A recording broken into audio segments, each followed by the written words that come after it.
Pernahkah Anda bertanya-tanya, mengapa Islam sering dituduh memenjarakan wanita?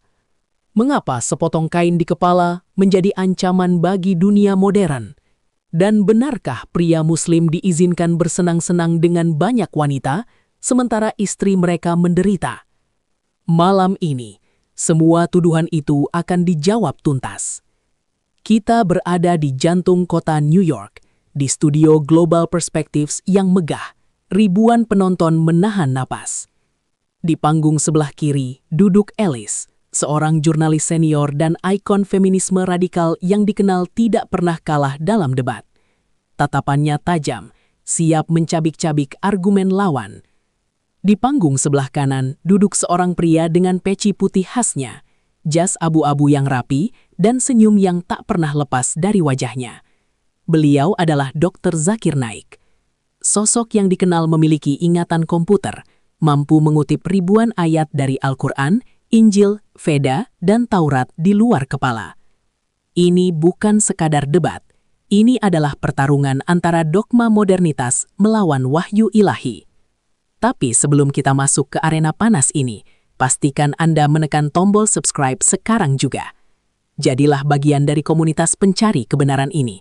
Dan saya ingin tahu, dari kota atau negara mana Anda mendengarkan siaran ini? Tuliskan di kolom komentar di bawah. Mari kita lihat seberapa luas gema kebenaran ini memancar. Siapkan kopi Anda, pasang telinga Anda baik-baik. Debat dimulai. Suasana studio begitu padat hingga oksigen terasa menipis. Alice membetulkan letak kacamata bacanya, lalu menatap Dr. Zakir Naik dengan tatapan yang bisa membekukan air. Ia tidak membuang waktu untuk basa-basi sopan santun. Ia langsung menyerang jantung pertahanan. Selamat malam. Suara Alice dingin dan menusuk. Dr. Zakir, Anda datang jauh-jauh ke negara bebas ini membawa ideologi abad pertengahan. Mari kita bicara jujur. Dunia modern bicara soal kesetaraan. Kita bicara tentang wanita yang bisa menjadi presiden, astronot, dan pemimpin. Tapi agama Anda, Islam, membungkus wanita dalam kain hitam seperti paket pos yang siap dikirim. Penonton tersentak mendengar sarkasme itu. Alice melanjutkan dengan nada yang semakin tinggi. Anda menutupi wajah mereka.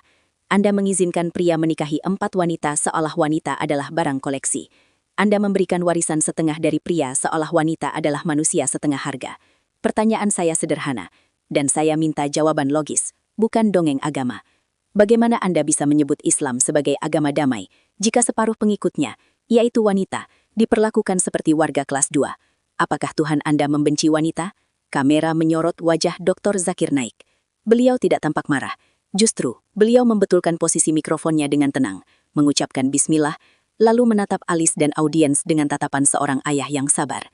Saudari Alice mengajukan pertanyaan yang sangat bagus. Buka Dr. Zakir dengan suara khasnya yang cepat dan berwibawa. Pertanyaan yang sangat penting dan sering disalahpahami oleh media barat.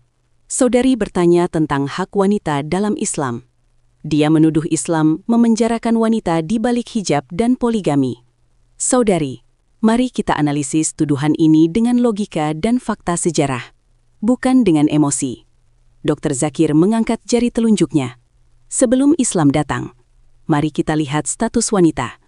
Di peradaban Babilonia, jika seorang pria membunuh wanita, hukumannya bukan dia dihukum mati, tapi dia harus menyerahkan istrinya untuk dibunuh. Wanita adalah komoditas pengganti.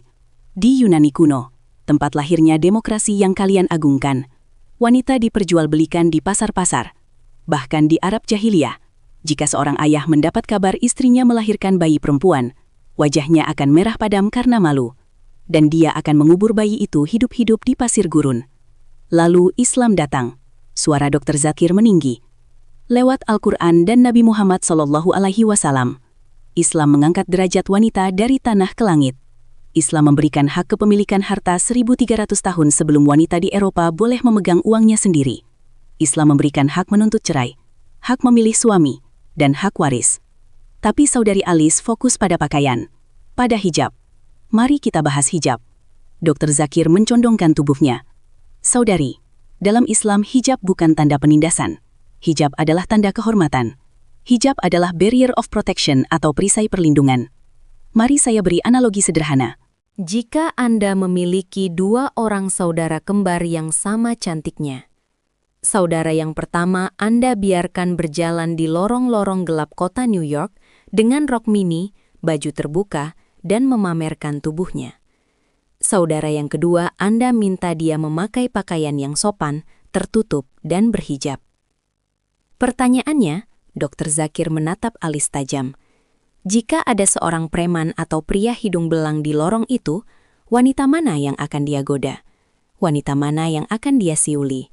Wanita mana yang akan dia lecehkan? Apakah yang memakai rok mini atau yang tertutup rapat? Alis terdiam sejenak, bibirnya terkatup rapat. Al-Quran menjawabnya di surah Al-Ahzab ayat 59, lanjut Dr. Zakir cepat, mengutip ayatnya. Wahai Nabi, katakanlah kepada istri-istrimu, anak-anak perempuanmu, dan istri-istri orang mukmin, hendaklah mereka mengulurkan jilbabnya ke seluruh tubuh mereka. Yang demikian itu supaya mereka lebih mudah untuk dikenal, karena itu mereka tidak diganggu. Perhatikan logikanya saudari. Supaya mereka dikenal, maka mereka tidak diganggu. Hijab adalah sinyal bagi dunia. Sinyal yang berkata, saya adalah wanita yang menjaga kehormatan saya, bukan wanita untuk digoda. Islam melindungi wanita. Sementara peradaban barat yang Anda banggakan mengeksploitasi tubuh wanita untuk menjual sabun, menjual ban mobil, menjual rokok.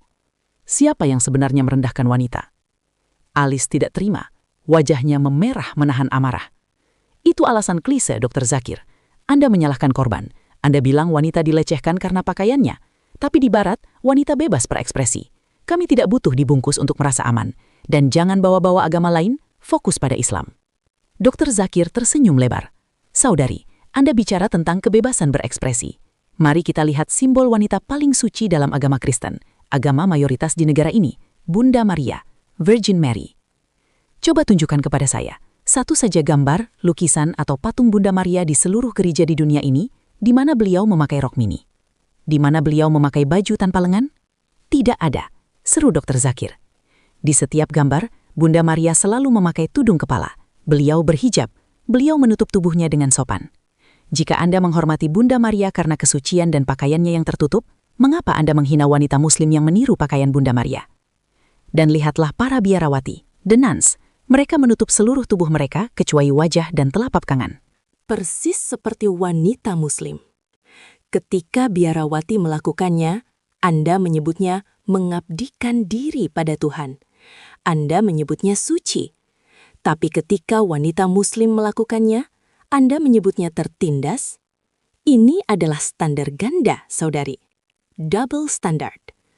Penonton di studio mulai berbisik-bisik. Logika ini sulit dibantah. Dr. Zakir tidak berhenti di situ. Hafalannya mulai bekerja. Dan bagi Anda yang Kristen, jika Anda membaca Alkitab Anda, hijab juga diperintahkan. Buka Perjanjian Baru, 1 Korintus pasal 11 ayat 5-6. Di sana tertulis, tetapi tiap-tiap perempuan yang berdoa atau bernubuat dengan kepala yang tidak bertudung, menghina kepalanya. Sebab jika perempuan tidak mau menudungi kepalanya, maka haruslah ia juga menggunting rambutnya. Bahkan Alkitab lebih keras daripada Al-Quran. Alkitab berkata jika tidak pakai tudung, gunduli saja rambutnya. Al-Quran tidak pernah menyuruh menggunduli rambut. Jadi jika Anda ingin menyerang hijab, Anda harus menyerang Alkitab terlebih dahulu sebelum menyerang Al-Quran. Alice merasa terpojok dalam isu pakaian. Ia segera mengalihkan topik ke senjata utamanya, isu yang paling dibenci wanita modern. Baiklah, lupakan soal pakaian, potong Alice cepat. Mari bicara soal nafsu pria, poligami. Dr. Zakir, Anda tidak bisa menyangkal ini. Islam mengizinkan pria menikahi 4 wanita. Di mana keadilannya? Ini bukti bahwa Islam dibuat oleh pria untuk kesenangan pria. Bagaimana mungkin berbagi suami itu adil bagi wanita? Dr. Zakir mengangguk-angguk, seolah sudah menunggu pertanyaan ini. Saudari bertanya tentang poligami. Ini adalah topik favorit media untuk menyerang Islam. Mari kita bedah. Pertama, saudari perlu tahu fakta teologis ini. Al-Quran adalah satu-satunya kitab suci agama besar di dunia yang memiliki kalimat, nikahilah hanya satu saja. Anda tidak akan menemukan kalimat, nikahilah satu saja di dalam Alkitab, di dalam Veda, di dalam Ramayana, atau Mahabharata.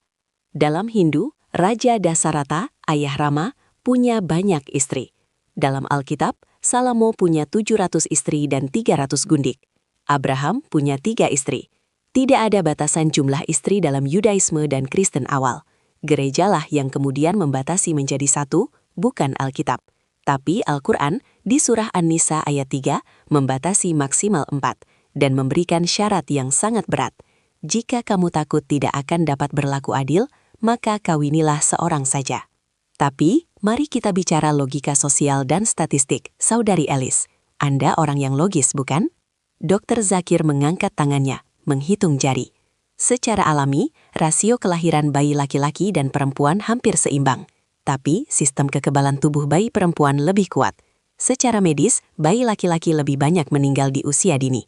Lalu saat dewasa, ada perang, ada kecelakaan lalu lintas, ada kecanduan alkohol dan narkoba yang lebih banyak membunuh pria daripada wanita. Hasilnya, di hampir semua negara maju, jumlah wanita lebih banyak daripada pria. Di Amerika Serikat saja, ada surplus wanita jutaan orang.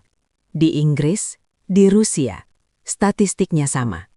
Jutaan wanita lebih banyak daripada pria. Dr. Zakir menatap lurus ke mata Alice. Sekarang, mari kita gunakan logika. Jika setiap pria di Amerika menikah dengan satu wanita saja, akan ada jutaan wanita Amerika yang tidak akan pernah mendapatkan suami. Jutaan, saudari, bukan 100 atau 200. Bagi seorang wanita yang termasuk dalam surplus ini, yang tidak kebagian suami, apa pilihannya? Dalam sistem masyarakat barat yang Anda agungkan, pilihannya ada 2. Pertama, dia tetap melajang seumur hidup. Kedua, dia menjadi wanita simpanan atau mistress dari pria yang sudah beristri. Di Amerika, punya simpanan itu biasa. Punya girlfriend di luar nikah itu budaya umum. Pria tidak dihukum, wanita tidak dilindungi. Dr. Zakir meninggikan suaranya. Mana yang lebih memuliakan wanita, Saudari Alice? Menjadi wanita simpanan yang dipakai secara sembunyi-sembunyi, tidak punya hak hukum jika hamil anaknya tidak punya bapak yang sah dan bisa dibuang kapan saja seperti sampah? Atau menjadi istri kedua yang sah, yang pernikahannya diumumkan, yang punya hak waris, yang anak-anaknya dihormati, dan suaminya wajib berlaku adil di hadapan Tuhan. Islam datang memberikan solusi bagi masalah sosial ini. Islam lebih memilih wanita menjadi istri kedua yang terhormat daripada menjadi wanita simpanan yang terhina. Kami memilih tanggung jawab. Anda memilih kebebasan tanpa tanggung jawab. Itulah bedanya. Studio Hening. Hening yang mencekam. Argumen statistik dan perbandingan simpanan versus istri kedua ini menohok logika penonton barat yang terbiasa dengan budaya perselingkuhan tapi anti poligami. Alice tampak terguncang. Namun ia adalah jurnalis veteran. Ia tidak mau menyerah begitu saja. Ia mencari celah terakhir. Celah angka.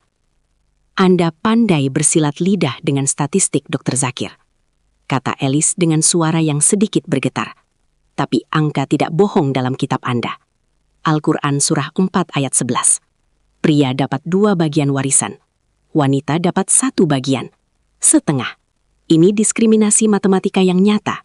Anda menghargai wanita setengah harga pria. Jelaskan itu. Dr. Zakir tertawa kecil.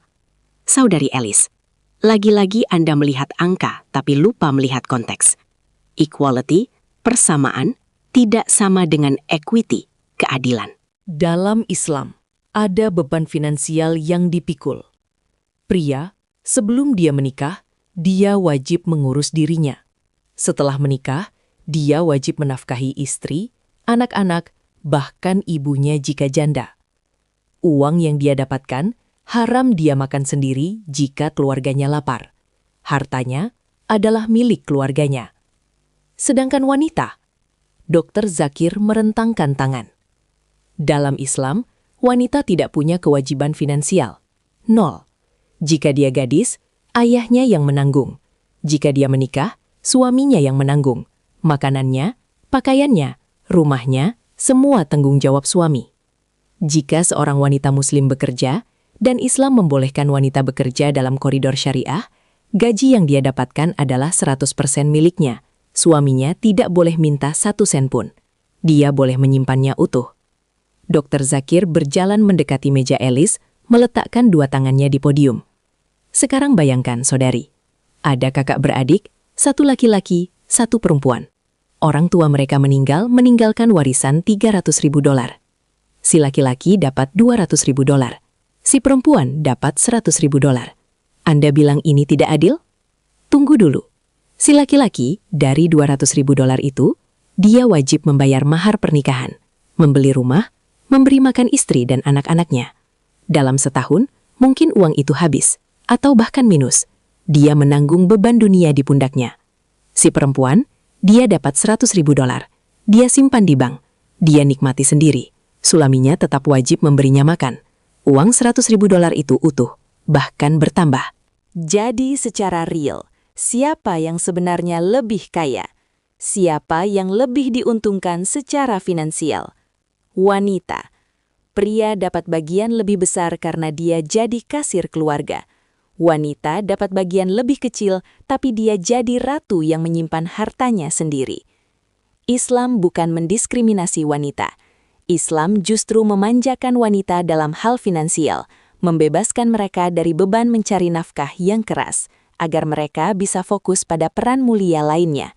Apakah itu penindasan ataukah itu privilege, hak istimewa? Alice terdiam. Semua kartu asnya sudah dikeluarkan. Hijab, poligami, warisan. Semuanya dipatahkan bukan dengan dogma, tapi dengan logika sosial dan ekonomi yang masuk akal. Namun, Dr. Zakir belum selesai. Beliau ingin menutup debat ini dengan sebuah poin pamungkas tentang posisi spiritual. Dan satu hal lagi, saudari. Mungkin Anda akan bertanya, kenapa dalam beberapa kasus hukum, saksi 2 wanita setara dengan 1 pria? Pasti Anda berpikir itu karena IQ wanita rendah, bukan? Alice mendongak. Ya, itu maksud saya. Itu penghinaan intelektual. Salah besar, jawab Dr. Zakir tegas. Itu bukan soal IQ, itu soal psikologi dan tanggung jawab. Islam mengakui perbedaan psikologis pria dan wanita. Dalam Al-Quran, Surah Al-Baqarah ayat 282, hal ini berlaku spesifik dalam transaksi bisnis atau utang piutang. Wanita secara fitrah lebih emosional dan penuh kasih. Itu bukan kelemahan, itu kekuatan mereka untuk menjadi ibu. Tapi dalam bisnis yang kejam, emosi bisa dimanipulasi. Tapi tahukah Anda, saudari? Dalam masalah kewanitaan, masalah kelahiran, masalah menyusui, Islam hanya menerima saksi wanita tunggal, saksi pria ditolak. Di sini, wanita lebih dipercaya. Dan dalam masalah yang paling krusial, penentuan awal bulan Ramadan, melihat hilal. Jika satu wanita yang terpercaya melihat bulan, kesaksiannya diterima, dan seluruh umat Islam wajib berpuasa. Satu wanita bisa menentukan ibadah miliaran orang.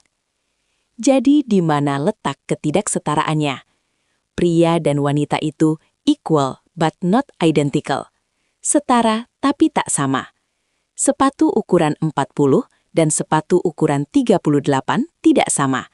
Tapi jika Anda memaksakan kaki ukuran 38 memakai sepatu ukuran 40 atas nama persamaan, itu bukan keadilan. Itu penyiksaan. Lampu studio seolah meredup, memusatkan cahaya pada 2 sosok di panggung. Alice sudah meletakkan penanya. Bahasa tubuhnya berubah dari agresif menjadi kontemplatif. Dr. Zakir menutup dengan suara yang lembut namun menggetarkan. Saudari Alice dan para penonton sekalian, Anda bertanya, siapa yang terpenjara? Wanita di barat dibilang bebas, tapi mereka terpenjara oleh standar kecantikan industri. Mereka harus kurus, harus seksi, harus operasi plastik, hanya untuk dihargai oleh pria. Wanita dalam Islam, dia dimuliakan, bukan karena ukuran pinggangnya, tapi karena ketakwaannya. Dia adalah ratu di rumahnya. Sebagai anak, dia membuka pintu surga bagi ayahnya. Sebagai istri, dia menyempurnakan separuh agama suaminya. Dan sebagai ibu, surga berada di bawah telapak kakinya. Islam tidak menurunkan derajat wanita dari atas ke bawah. Islam mengangkat wanita dari objek nafsu menjadi subjek yang dihormati. Dr. Zakir tersenyum, menatap Alis. Saya harap jawaban ini memuaskan logika Anda, saudari. Studio hening selama 3 detik. Lalu, perlahan, tepuk tangan mulai terdengar. Bukan tepuk tangan sopan, tapi tepuk tangan gemuruh dari mereka yang baru saja melihat tabir kesalahpahaman dirobek oleh pisau logika yang tajam. Alis mengangguk pelan, sebuah pengakuan tanpa kata. Dan begitulah debat bersejarah itu berakhir. Dr. Zakir Naik sekali lagi membuktikan bahwa Islam bukanlah agama yang takut pada pertanyaan. Justru Islam adalah agama yang memiliki jawaban bagi setiap keraguan, asalkan kita mau mendengarkan dengan hati dan akal yang terbuka. Bagaimana dengan Anda? Apakah pandangan Anda tentang wanita dalam Islam berubah setelah mendengar penjelasan ini? Poin mana yang paling masuk akal bagi Anda? Analogi permen? Logika istri kedua? Atau matematika warisan? Tuliskan pendapat jujur Anda di kolom komentar. Diskusi ini milik kita bersama. Dan jika Anda merasa video ini membuka wawasan, tolong tekan tombol like. Bagikan video ini kepada teman-teman Anda, terutama mereka yang masih salah paham tentang Islam.